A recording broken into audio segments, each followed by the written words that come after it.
Okay, so now we'll be starting on the travel and photography segment of the Q&A. What Sunset asked, are you a sunset lover? Are you?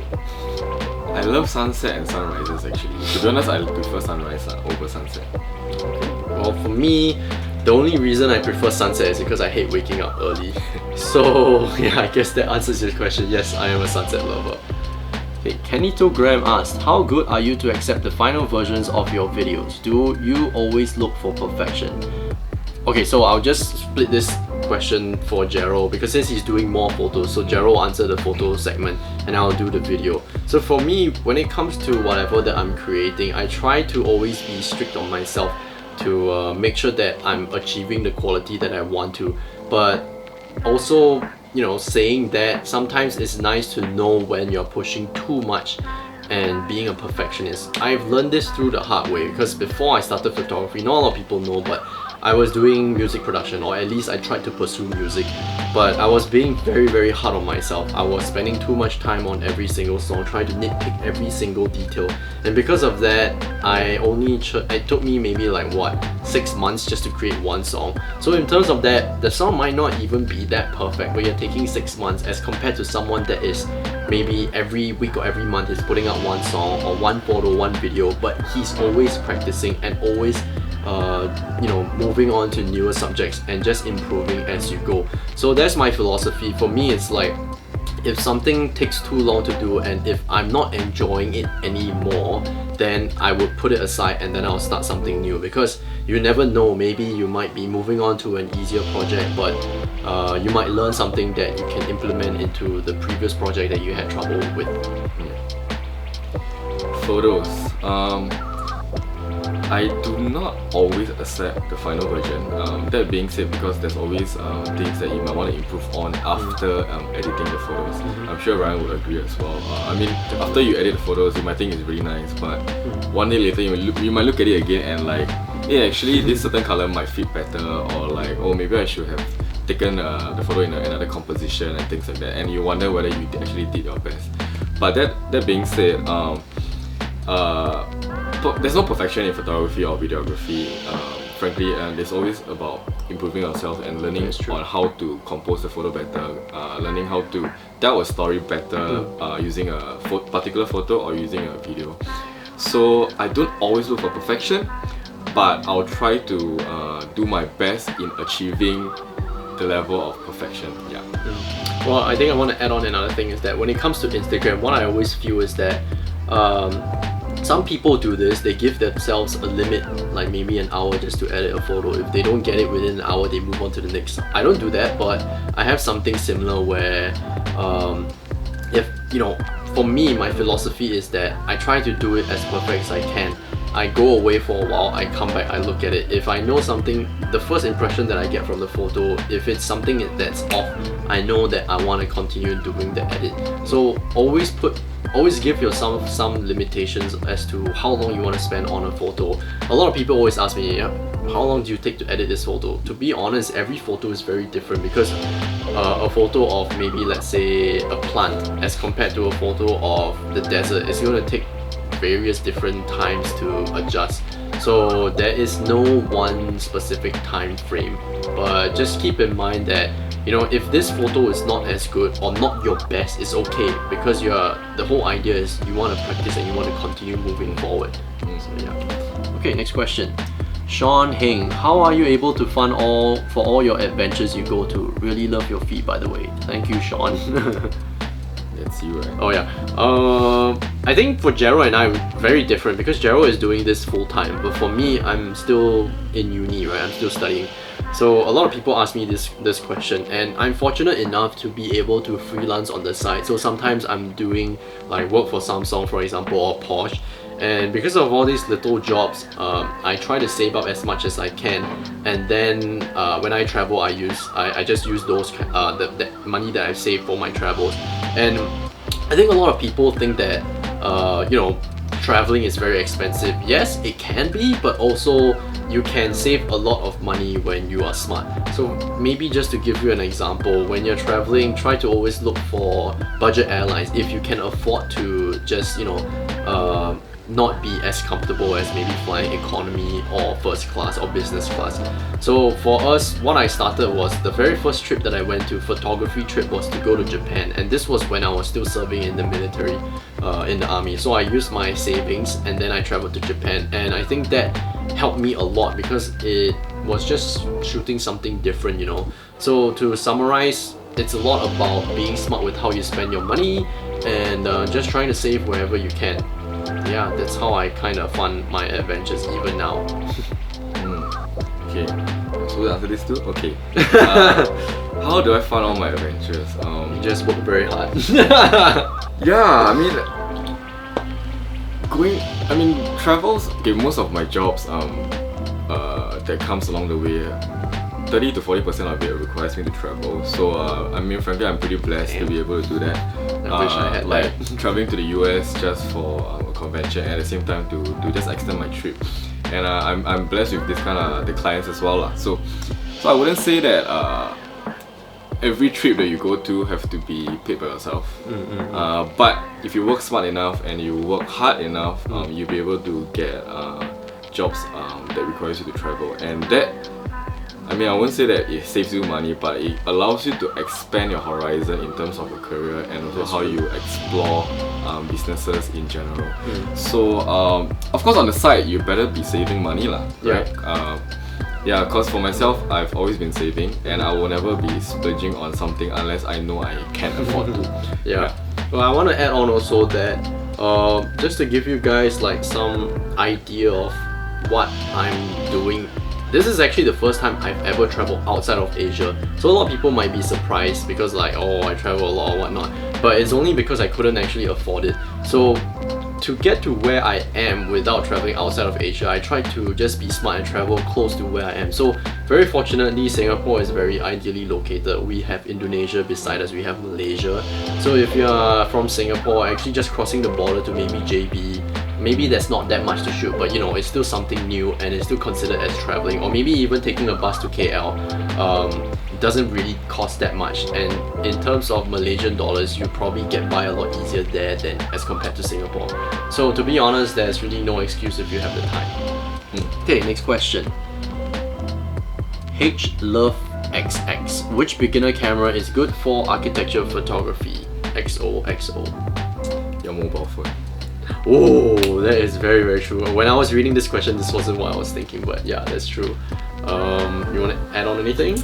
Yeah, I mean, photography is an art in general, and you don't really require a good camera to practice an art. It's just like an artist uses a pen and paper to improve his or her sketching or drawings. Right, and that doesn't mean that the artist is using a $10,000 pen. That's true. So same for photography, you know, use what you have at the moment. Use your mobile phone to shoot whatever you're shooting, because architecture photography can mean symmetry, can mean geometry, can mean lines, leading lines and stuff like that. How can you practice that? That's by using your mobile phone, and you can learn how to compose better. And with that, by building the confidence, that's how you kind of maybe develop to save up enough and go for a slightly more professional camera. But in terms of camera wise, maybe I'll leave it to Ryan to recommend lah. Okay, so Jeryl handled the very philosophical part of this question. I'm just gonna answer very straightforward. In terms of camera, I'll give you three options. If you have money to spend, I definitely recommend the Sony A7 III. I am not sponsored by Sony to say this, and in fact, I'm actually using Canon. So if Canon, you want to work with me watching this, hit me up, man. I'm still waiting. I'm using Canon for like 5 years already. But so that's on the more expensive side, and that's full frame. If you want to look for something that's crop sensor, I think any of the mid-range micro four thirds or even like APS-C cameras would work. So maybe like, I don't know if they have all the new Canon series like 80 or maybe 90D now, I'm not exactly sure. But maybe look into that. I'm sure Sony has like A6000, A6500 or something. So those are actually good, but obviously you're not going to get the quality as compared to a full-fledged full-frame camera. But that's just something you might want to look into. So yeah, definitely check them out. What camera are you using? This is from the Lazy Buddy. Oh, okay, I know this guy. Let's do a straightforward answer. I have two systems. I have the Olympus system, so I use the OMD EM1 Mark II and also the EM1X, which are the flagship models of Olympus. And on the side, for my commercial shoots, usually I'll use the Sony A7R III and the A7 Mark III. Depending on the type of shoots, there's no right camera or wrong camera. Yeah. Okay. For me, I only have one setup. I use a Canon 5D Mark IV. Easy. Okay, next question. Lily_barefoot. When are you visiting North India? I believe this is for you. India has always been on my list because of the culture and also the festival. However, I haven't got the opportunity to head over to India yet. But if I can, I'll probably want to go either this year or next year for the festival where they Colours, right? Yes, the Colour Festival. I can't remember what the name is. So that's one of the festivals that I really want to see in person, and also to photograph the culture and the experiences there. So hopefully this year or next year, if I can go, I'll let you know. Okay, next question. Okay, we're moving on to the next segment. So this is the miscellaneous questions. So anything relating to photography or anything about us personally. So this is from m.mvisuals. What did you want to be when you were small? I believe this is when you were young, but anyway, same thing.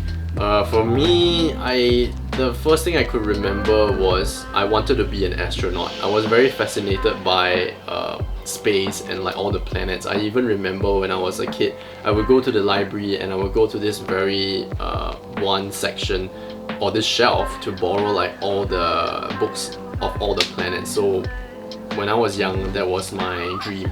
But however, living in Singapore, there are a lot of limitations, so that didn't come true. What about you? For me, when I was young, I wanted to be a scientist. Wow. Okay. Yeah, so I love to do biology. I love to do chemistry.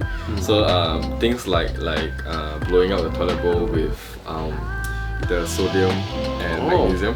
Interesting. Okay. Things like that. So when I was younger, I used to like doing science stuff quite a lot.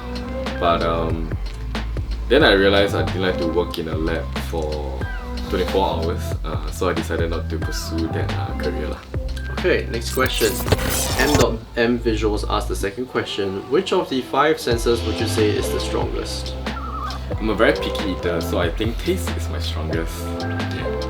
For me, I actually don't know. I want to say like my sense of hearing, because I'm very because I listen to a lot of music, so I tend to be able to I'm very sensitive when it comes to sound. But because I'm a photographer, I want to say sense of sight as well. So I would same like hearing and sight. Okay, next question is from Juan or Juan MEYN.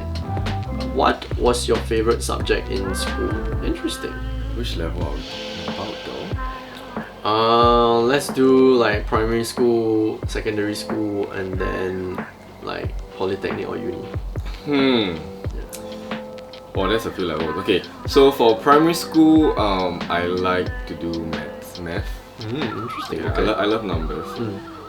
In secondary school, I actually like chemistry and biology. That's where my scientist dream. That's where I wanted to pursue my scientist dream. Then what's next? Polytechnic. So fun fact, I was doing events management in Polytechnic. I was never into anything that is arts related.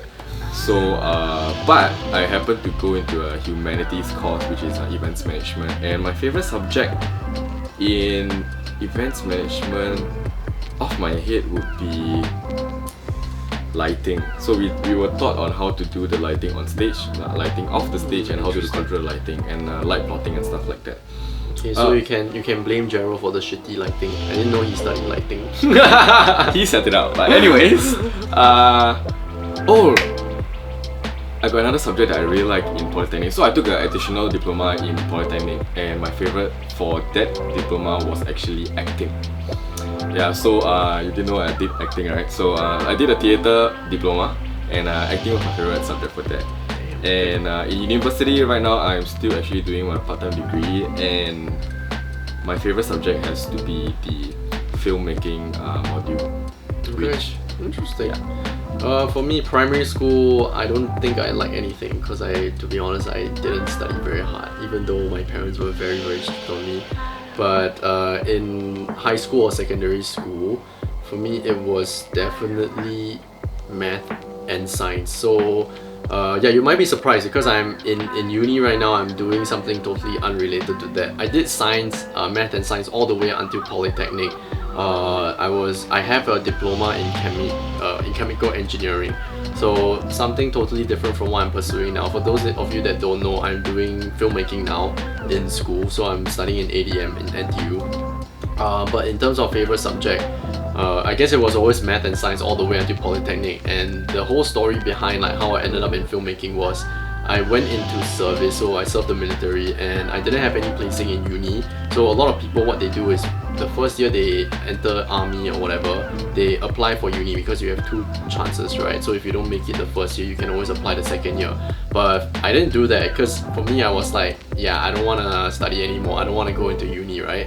But things started to change because as soon as I reached my second year of service, I was like, yeah, shit, man, you know, this is getting real. I don't want to go back into doing chemical engineering because that's the only qualification I have, right? And at that time, it was around when my photography was taking off, and I figured like, yeah, I want to do something related to media. I don't know exactly what I want to do yet. I don't know if I want to be a photographer, filmmaker or whatever, but I knew that this was the direction that I was heading into. So because of that, I did my research, and ADM seemed kinda interesting for me. ADM did not pay me to say this, even though they probably should. But anyways, I applied for the course, and it wasn't easy to get in because I've had friends that got rejected multiple times. But luckily for me, I got in, and I believe it's not because of my Instagram following or all that yada yada, but the whole application was very interesting because they don't only test you like in terms of like your video making skills, your photos or drawing or whatever. It's very well rounded. I'm not going to talk too much into that, but eventually I got in, and then my first year foundation year we got to try everything, and then I more or less knew what I wanted to do. And the reason why I didn't want to major in photography was because photography, I'm not saying that I'm a pro already, right? But I was thinking of expanding, and filmmaking was something that's very different and challenging for me even until now. And I figured like, why not try something new to expand on photography? Because if I'm doing photos, you know, it would be better if the same client could hire me for videos, and that means more money.